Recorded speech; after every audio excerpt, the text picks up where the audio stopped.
សួស្តីមិត្តមិត្តសិក្សាភាសាចិនទាំងអស់គ្នាយើងវិលជួបនេះសាយថ្មីម្ដងទៀតហើយសូមស្វាគមន៍មកកាន់ Facebook និង YouTube ខ្ញុំបាទ Dano Learn Chinese New ទាំងអស់គ្នានិង Facebook ពេលខ្ញុំមួយទៀតគឺសៀវឡុងទាំងអស់គ្នាបងប្អូនទាំងអស់គ្នាកុំភ្លេចជួយ Like Share និង Follow Subscribe ម្នាក់មួយនឹងបានវីដេអូជារៀងរាល់សប្តាហ៍និងជួយចែករំលែកចំណេះដឹងភាសាចិនទាំងអស់គ្នាហើយយើងមកសិក្សាអំពីតកតងនឹងធនាគារមួយចំនួនដែលបងប្អូនខ្លះក៏អត់ទាន់ដឹងដែរគឺថាវាមានប្រភេទធនាគារអ្វីខ្លះដំបូងនេះគឺធនាគារពាណិជ្ជកម្ម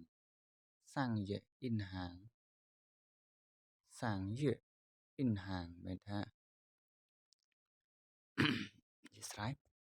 នោះទៀតនេះគឺធនាគារសម្បទានធនាគារសម្បទាននេះគឺថឺស៊ីអ៊ីនហាងថឺស៊ីអ៊ីនហាងមានថាធនាគារសម្បទានថឺស៊ីអ៊ីនហាង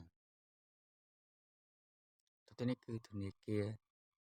សហប្រតិបត្តិការភាសាចិនគេហៅថាហើច័កអ៊ីនហាងហើច័កអ៊ីនហាង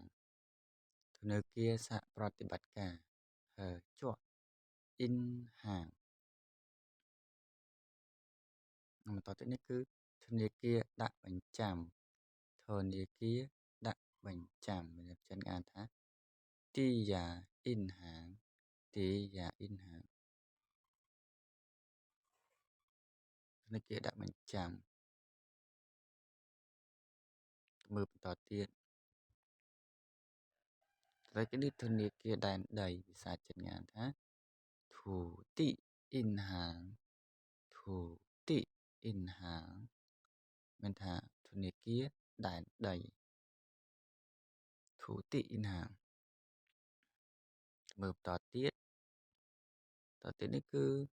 ធនាគារឧស្សាហកម្មស៊ឺយេអ៊ីនហាងស៊ឺយេអ៊ីនហាងមានធនាគារឧស្សាហកម្ម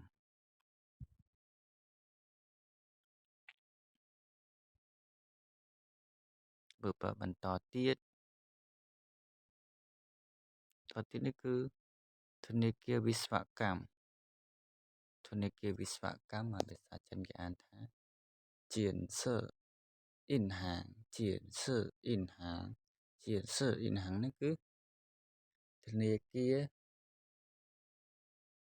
វិស្វកម្មទៅមើលបន្តទៀតនេះគឺធនាគារកណ្ដាលចុងយ៉ាងអ៊ីនហាងចុងយ៉ាងអ៊ីនហាងថាធនាគារកណ្ដាលចុងយ៉ាងអ៊ីនហាងហ្នឹងឯងមានប៉ុណ្ណឹងឯងខុសឆ្គងយ៉ាងណាយ៉ាងណីសូមខន្តីបិទទោសចាំជួបគ្នានៅវីដេអូក្រោយៗទៀតបាយបាយ